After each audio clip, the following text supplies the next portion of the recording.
Halo, sobat-sobat KKP semua. Gimana kabarnya hari ini? Semoga sehat-sehat dan baik-baik saja ya. Tak terasa 1 minggu sudah terlewat dan ya lama sudah Kak pindah ketemu sama adik-adik ini. Halo Kak Kapi. Halo, halo. Kalian pasti rindu sama Kak Kapi kan? Iya Kak Kapi, betul. Hehehe, Kak Kapi juga. Oke, Kak Kapi akan belajar bersama kembali hari ini tentang komunikasi sosial. Langsung kita gas.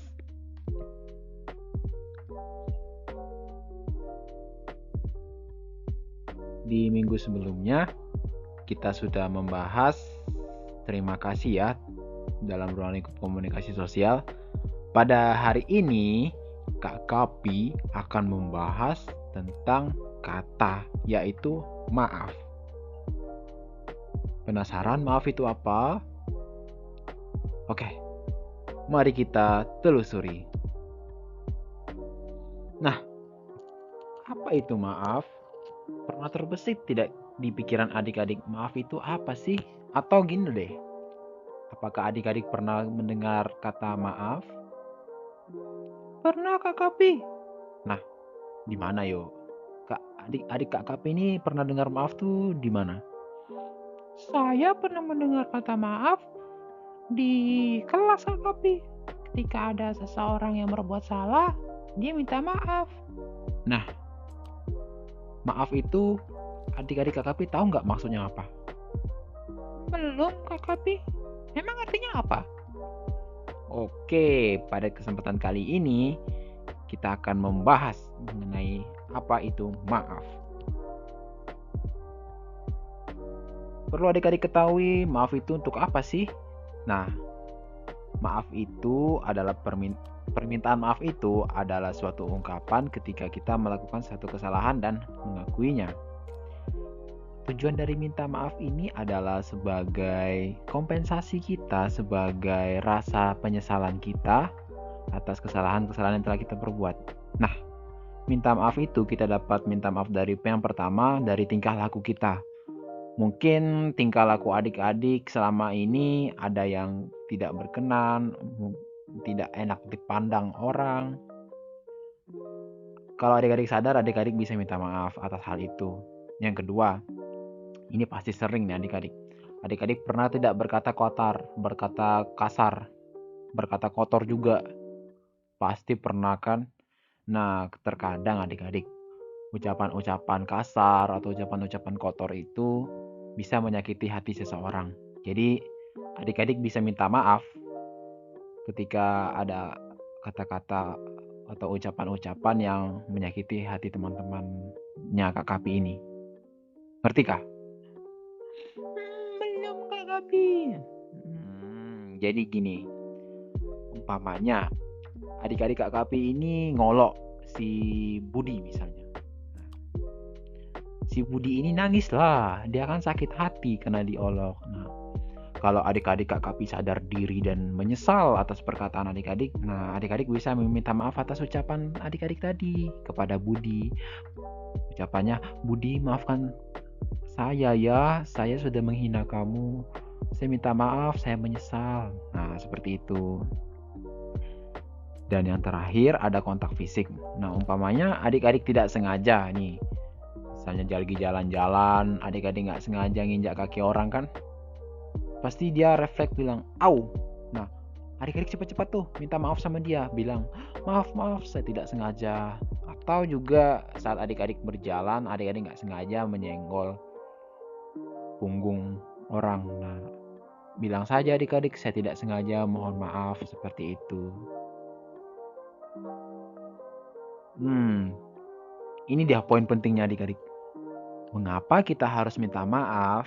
Nah, alasan kita harus minta maaf itu adalah, yang pertama adalah menyelesaikan masalah. Nah, kalau kita sudah minta maaf, kita bisa menyelesaikan masalah yang sudah kita buat sebelumnya adik-adik. Yang kedua, agar tidak sakit hati. kita harus minta maaf supaya orang tidak sakit hati sama kita adik-adik. Nah, orang bisa menyimpan dendam sama kita kalau kita nggak minta maaf. Yang ketiga, menghilangkan gengsi. Menghilangkan gengsi. Menghilangkan gengsi itu apa, Kak Kapi? Menghilangkan gengsi di sini maksudnya membuat kita lebih berani untuk meminta maaf tanpa takut-takut, tanpa harus malu. Kita minta maaf tuh nggak boleh malu adik-adik. Kalau kita menyadari kesalahan kita harus gentle, kita harus mempertanggungjawabkan, nggak boleh malu minta maaf ya. Nah, yang keempat ada terbebas dari beban pikiran. Terbebas dari beban pikiran di sini artinya kalau kita sudah minta maaf, pikiran kita itu lega adik-adik. Kita nggak ada lagi perasaan bersalah tuh lagi sama orang yang sudah kita maafkan gitu. Jadi kalau kita sudah minta maaf, nggak ada lagi beban pikiran, nggak ada lagi yang menghantui kita, nggak ada lagi rasa bersalah, seperti itu. Dan yang terakhir adalah memperbaiki diri. Memperbaiki diri? Memang kita ini robot, Kak Kapi? Bukan. Maksud dari memperbaiki diri di sini adalah membuat kita menjadi manusia yang lebih manusia lagi. Kita ini adalah makhluk yang penuh celah ya adik-adik. Jadi kita tuh harus sadar diri dan kita harus mengakui kesalahan kita apabila kita salah dengan cara meminta maaf. Nah, coba adik-adik pikirkan. Bagaimana sih cara minta maaf? Ada yang tahu? Nggak tahu Kak Kapi. Emang cara minta maaf itu gimana? Oke. Kesempatan kali ini Kak Kapi akan membawa adik-adik berpikir, menalar, dan aksi. Kak Kapi akan memberitahu bagaimana cara meminta maaf. Nah, cara meminta maaf yang pertama adik-adik, gunakan bahasa yang baik dan benar. Ketika adik-adik ingin meminta maaf kepada seseorang, adik-adik harus menggunakan bahasa yang baik dan benar. Tanda kutip di sini adik-adik mudah dimengerti. Jadi kalau adik-adik minta maaf, ngomong itu harus jelas ya adik-adik. Jangan bertubi-tubi, apalagi sampai berlibet-libet. Itu malah membuat orang bingung dan menganggap kita itu nggak serius ya adik-adik minta maaf. Jadi yang pertama ini memang penting, kita sebagai makhluk sosial harus menggunakan bahasa yang baik dan benar. Yang kedua, tulus dalam mengungkapkan permintaan maaf. Jadi adik-adik kalau minta maaf itu harus tulus, harus betul-betul dari hati yang paling dalam, jangan setengah-setengah. Karena orang akan tahu niat kita minta maaf itu seperti apa. Ya. Yang ketiga, mengakui kesalahan. Mengakui kesalahan di sini maksudnya apa Kak Kapi? Di sini kalau kita minta maaf, kita harus mengakui kesalahan kita. Kita beritahukan, saya salah kemarin. Saya salah karena melupakan hal ini. Seharusnya saya bawa pot bunga untuk hari ini, tapi saya lupa, saya minta maaf. Nah, kesalahan kan itu kan kesalahan murni dari adik-adik Kak Kapi. Mungkin besoknya ada kegiatan porseni misalnya. Nah, adik-adik disuruh bawa bola, tapi adik kakak ini lupa bawa bola. Nah, adik-adik akui saja, maaf saya lupa bawa bola. Nah, itu sudah termasuk mengakui kesalahan ya adik-adik. Yang keempat, tidak menyimpan dendam. Ini poin paling penting adik-adik. Ketika adik-adik sudah minta maaf, berarti masalahnya sudah beres, sudah tidak ada lagi.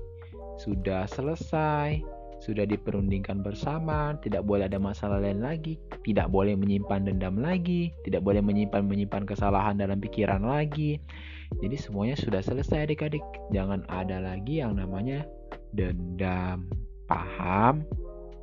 Oh, gitu ya.